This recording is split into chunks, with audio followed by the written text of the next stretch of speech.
ರಾಯಚೂರಿನಲ್ಲಿ ರಸ್ತೆಯಲ್ಲೇ ಹೊತ್ತಿ ಉರಿದಿದೆ ಕಾರು. ಎಳನೀರು ಕುಡಿಯೋದಕ್ಕೆ ಕಾರಿನಿಂದ ಇಳಿದಿದ್ದಂತಹ ಚಾಲಕ ನೋಡ್ತಾ ಇದ್ದಂತೆ ಎಂಜಿನ್ನಲ್ಲಿ ದಟ್ಟ ಹೊಗೆ ಕಾಣಿಸಿಕೊಂಡಿದೆ.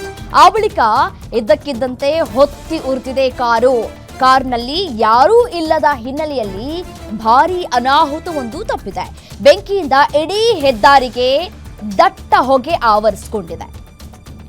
ಅದೃಷ್ಟವಶಾತ್ ಆತ ಎಳ್ನೀರು ಕುಡಿಯೋದಕ್ಕೆ ಹೊರಗಡೆ ಬಂದಿದ್ದೇ ಒಳ್ಳೇದಾಯ್ತು. ಇಲ್ಲ ಅಂದಿದ್ದರೆ ಆತ ಕೂಡ ಆ ಒಂದು ಕಾರಿನ ಜೊತೆಗೆ ಹೊತ್ತಿ ಉರಿಯುವಂತಹ ಸಾಧ್ಯತೆಗಳು ಕೂಡ ಇತ್ತು. ನೋಡ್ತಾ ಇದ್ದಂತೆ ಇಂಜಿನ್ನಲ್ಲಿ ದಟ್ಟ ಹೊಗೆ ಕಾಣಿಸ್ಕೊಂಡಿದೆ. ನೋಡಿ, ದೃಶ್ಯದಲ್ಲೂ ಕೂಡ ಗಮನಿಸ್ತಾ ಇದ್ದೀರಿ ಯಾವ ರೀತಿಯಾಗಿ ದಟ್ಟ ಹೊಗೆ ಆವರಿಸ್ಕೊಂಡಿದೆ ಅಂತ ಹೇಳಿ. ಬೆಂಕಿಯ ಕೆನ್ನಾಲಿಗೆಗೆ ಅಕ್ಕಪಕ್ಕದ ಜನರು ಕೂಡ ಆತಂಕಕ್ಕೆ ಒಳಗಾಗಿದ್ರು. ಒಂದು ಕ್ಷಣ ಆ ಪಕ್ಕದಲ್ಲಿಯೇ ಒಂದು ಪೆಟ್ಟಿಗೆ ಅಂಗಡಿ ಕೂಡ ಇದೆ. ಇಂಜಿನ್ನಲ್ಲಿ ದಟ್ಟ ಹೊಗೆ ಕಾಣಿಸ್ತಾ ಇರೋದನ್ನ ಗಮನಿಸ್ತಾ ಇದ್ದೀರಿ ದೃಶ್ಯದಲ್ಲಿ.